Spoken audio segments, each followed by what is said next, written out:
Stability of कार्बेनाइन। कार्बेनाइन एक ऐसा reaction intermediate है जिसके पास 3 बॉन्ड्स होते हैं और एक लोन पेयर होता है।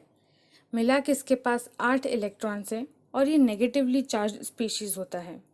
क्योंकि नेगेटिव चार्ज प्रेजेंट है, इस वजह से इस पर इलेक्ट्रॉन डेंसिटी बढ़ गई है और इस इलेक्ट्रॉन डेंसिटी को नॉर्मल तक लाना ज़रूरी है ताकि मॉलिक्यूल स्टेबल मॉलिक्यूल्स की कैटेगरी में आए। तो अगर इस कार्ब एनायन के 3 बॉन्ड्स पर ऐसे ग्रुप जोड़ दिए जाएं जो इससे इलेक्ट्रॉन्स दूर धकेल के इसकी इलेक्ट्रॉन डेंसिटी नॉर्मल तक ला दे, तो वो इस मॉलिक्यूल को स्टेबल बना देगा। यानी कि अगर यहाँ पर -I ग्रुप्स प्रेजेंट हैं तो ये मॉलिक्यूल बन जाएगा एक स्टेबल मॉलिक्यूल। यानी कि जितना ज़्यादा -I इफेक्ट होगा उतना ही स्टेबल कार्ब एनायन होगा।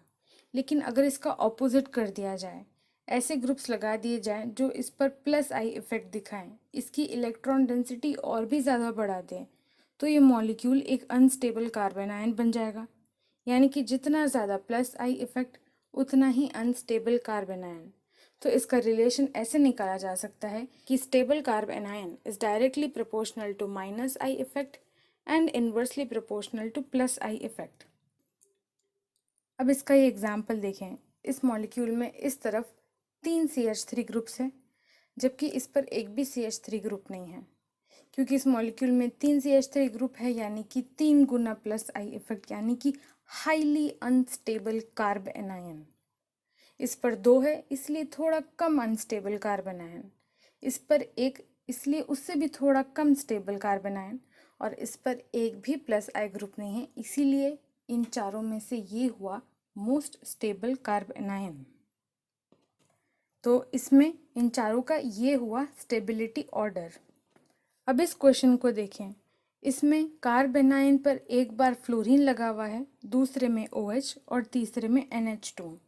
अगर -I इफेक्ट की सीरीज याद हो तो ये पता होगा फ्लोरीन सबसे ज़्यादा -I इफेक्ट दिखाता है, OH उससे कम और NH2 सबसे कम।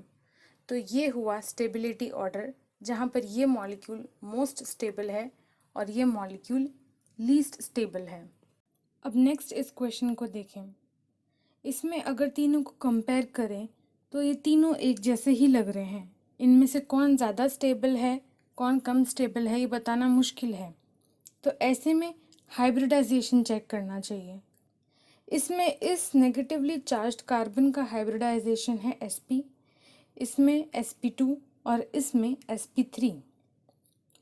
अगर कार्बन एटम के p ऑर्बिटल की बात करें तो वो कार्बन एटम की न्यूक्लियस से दूर होता है, जबकि कार्बन एटम का s ऑर्बिटल उसके ज़्यादा नज़दीक होता है। ऐसे ही जब इलेक्ट्रॉन डिस्ट्रीब्यूशन की बात करें तो 50% चांसेस होते हैं इलेक्ट्रॉन का s ऑर्बिटल में मिलना और 50% चांसेस होते हैं इलेक्ट्रॉन का p ऑर्बिटल में मिलना। sp2 के केस में 33% s कैरेक्टर होता है और 66% p कैरेक्टर होता है, और sp3 के केस में 25% s कैरेक्टर होता है और 75% p कैरेक्टर होता है। यहाँ पर मेन फोकस s ऑर्बिटल पर रहेगा क्योंकि s ऑर्बिटल न्यूक्लियस के ज़्यादा नज़दीक होता है। तो अगर बात करें sp हाइब्रिडाइजेशन में s ऑर्बिटल की, तो उसमें इलेक्ट्रॉन डेंसिटी बहुत ज़्यादा है, 50% के बराबर। लेकिन अगर sp2 की बात करें तो उसमें 33% और sp में सबसे कम इलेक्ट्रॉन डेंसिटी होती है 25%। अब ये पता है कि जब इलेक्ट्रॉन डेंसिटी कहीं पर बहुत ज़्यादा हो तो वो इलेक्ट्रोनेगेटिव कहलाता है, और इलेक्ट्रोनेगेटिव होने की खासियत ये है कि वो इलेक्ट्रॉन्स को खुद की तरफ खींचता है। क्योंकि sp हाइब्रिडाइजेशन वाले केस में इलेक्ट्रॉन्स s ऑर्बिटल में बहुत ज़्यादा है, इसीलिए इसमें इलेक्ट्रॉन्स को न्यूक्लियस से बहुत ज़ोर से उससे दूर खींचा जाता है। sp2 में थोड़ा कम और sp3 में क्योंकि s कैरेक्टर बहुत कम है, इसीलिए बहुत कम चांसेस हैं कि s ऑर्बिटल इलेक्ट्रॉन्स को न्यूक्लियस से खुद की तरफ खींचेगा। तो यहाँ पर क्योंकि s ऑर्बिटल इस कार्बन एटम से इलेक्ट्रॉन्स बहुत ज़ोर से खुद की तरफ खींच रहा है, इसीलिए इसकी इलेक्ट्रॉन डेंसिटी घट गई है और ये हुआ मोस्ट स्टेबल। जबकि sp3 के केस में इलेक्ट्रॉन डेंसिटी खींचने की ताकत बहुत कम है, ओनली 25%, इसलिए इसमें इसकी इलेक्ट्रॉन डेंसिटी ज़्यादा खास नहीं घटी है, इसीलिए ये हुआ लीस्ट स्टेबल। एक पॉइंट हमेशा ध्यान रखें कि इन तीनों के केस में ये ऑर्बिटल्स हैं जो इलेक्ट्रॉन्स को खुद की तरफ खींच रहे हैं, यानी कि इसमें ये ट्रिपल बॉन्ड रीज़न है इलेक्ट्रॉन्स को खुद की तरफ खींचना, इस केस में डबल बॉन्ड्स है इलेक्ट्रॉन्स को खुद की तरफ खींचना, और इसमें सिंगल बॉन्ड है रीज़न इलेक्ट्रॉन्स को खुद की तरफ खींचना।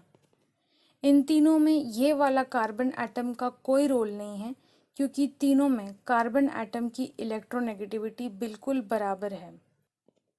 अगर इलेक्ट्रोनेगेटिविटी में कहीं चेंज आ रहा है तो वो है इनके ये हाइब्रिडाइज्ड ऑर्बिटल। तो ये हुआ इसका करेक्ट स्टेबिलिटी ऑर्डर।